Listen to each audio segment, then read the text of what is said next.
विशाल बहुउद्देशीय प्रतिष्ठान संचालित icon paradise English school and junior कॉलेजमध्ये सक्षम तू या अभियानाचे आयोजन करण्यात आले होते। या प्रसंगी पैठण पोलीस स्टेशनचे PSI Hrishikesh Talekar, police Naik Jitendra Jiwade, police head constable Krishnai Shinde, cyber विभागाच्या पोलीस अंमलदार सुनीता चिके, हेड कॉन्स्टेबल पुरी यांनी good touch, bad touch, ragging, cyber crime आणि यांसारख्या विविध विषयाबद्दल विद्यार्थ्यांमध्ये संवाद साधला। यावेळी शाळेचे प्राचार्य RV रामावत, प्राथमिक विभागाचे मुख्याध्यापिका MK कोळगे यांच्यासह अन्य शिक्षक वर्गांची उपस्थिती होती। आर्यवत न्यूज पैठण। नॉलेज देतो, जास्त वेळ घेत नाही। तर सध्या आपण न्यूज बघितल्या असतील पाठीमागे शाळेमध्ये मुलांचं आणि मुलींचं लैंगिक शोषण झाल्याच्या भरपूर घटना घडल्या। काही ठिकाणी शिक्षकांकडून असतील किंवा तिथल्या इतर क्लेरिकल स्टाफ असेल किंवा इतर दुसरा कुठला स्टाफ असेल यांच्याकडून पण घडल्या, जे आपले सहकारी विद्यार्थी असतील त्यांच्याकडून घडल्या। ही शिक्षणाला काळीमा फासणारी घटना आहे। आपण भरपूर ठिकाणी बघितलं, कुठंच व्हायला नाही पाहिजे। आपण ज्यांना गुरु मानतो, ज्यांना आई वडिलांच्या समान मानतो, त्यांच्याकडून अशा घटना होणं फार लाजिरवाणं आहे। आणि त्याच्यानंतर आपण जे आपले सहकारी आहेत, ज्यांच्यासोबत उठतो बसतो वागतो, त्यांच्याकडून पण ह्या घटना झाल्या। तर याची एक बेसिक माहिती आपल्याला असावी। त्यासाठी एक 2-3 महिन्यांपूर्वी एक नवीन प्रोग्राम आला होता, त्याच्यामध्ये तुम्हाला पण माहिती दिली असेल, गुड टच बॅड टच।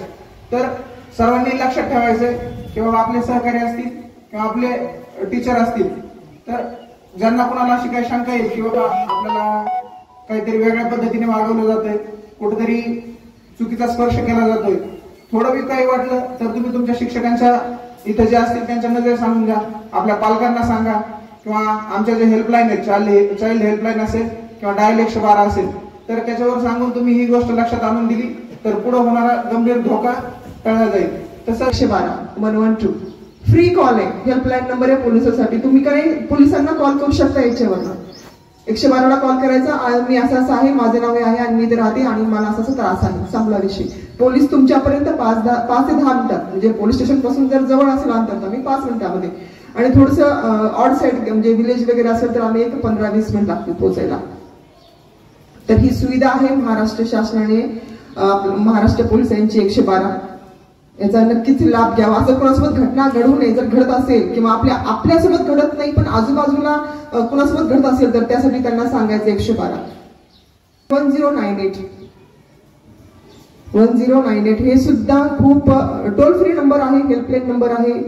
तुमचा काही प्रॉब्लेम असेल, सुरक्षा विषय काही गोष्टी, काही प्रॉब्लेम असू शकतो, तेव्हा पण तुम्ही कॉल करू शकता। तर सायबर क्राईम माहिती का सर्वांना? काय आहे सायबर क्राईम माहिती का? सायबर क्राईम म्हणजे ऑनलाईन चोरी, नवीन प्रकार आलेला आहे चोरीचा। कुठली? ऑनलाईन चोरी। ऑनलाईन चोरीमध्ये काय काय करतात आणि त्याचं माध्यम काय आहे? मोबाईल। आणि ते माध्यम आज आपण सर्वजण सोबत घेऊन फिरत आहोत। आपल्याला हे माहिती आहे का? सगळ्यात पहिलं तर मुलांनी मोबाईलचा वापर खूप कमी करावा, सरांनी सांगितलं तसं मुली, पण ठीक आहे आता शैक्षणिक पद्धती बदलल्यामुळे तुम्हाला करावा लागतोय, तेवढा पुढचा ठेवा। पण हे इंस्टाग्राम, व्हॉट्सअप, फेसबुक याचा वापर कमीत कमी करा। इंस्टाग्रामवर जे तुम्ही रील्स बनवता, व्हिडिओ पोस्ट करता, तुमचे फोटो असतात, तुमच्या फोटोचा खूप वेळा म्हणजे गैरवापर केला जाऊ शकतो। तुमचा चेहरा घेऊन त्याला वेगवेगळे अश्लील असे तुमचाच चेहरा असतो आणि अश्लील बाकीचे फोटोज ऍड केलेले असतात किंवा बॉडी पार्ट लावलेले असतात, त्यावरून तुम्हाला ब्लॅकमेल केलं जातं, तुमचे व्हिडिओ बनवले जातात। आज कितीतरी मुलांनी सायबर क्राईमला असताना बघितलंय आम्ही, कितीतरी मुलांनी यावरून सुसाईड केलंय की त्यांचा फोटो लावलेला आहे, त्यांचा काहीच नाही, फक्त चेहरा आहे आणि बॉडी दुसरी आहे, आणि ते दुसऱ्या म्हणजे मुलांचे मुलींसोबत असे व्हिडिओ तयार केले आणि ब्लॅकमेल केलं। कशासाठी? पैशासाठी। मग या दोष कोणाचा आहे? दोष तुमचाच आहे की नाही? तुम्हीच तुमची माहिती काय केली, सगळी सोशल केली, बरोबर की नाही? ते चोर तुमच्या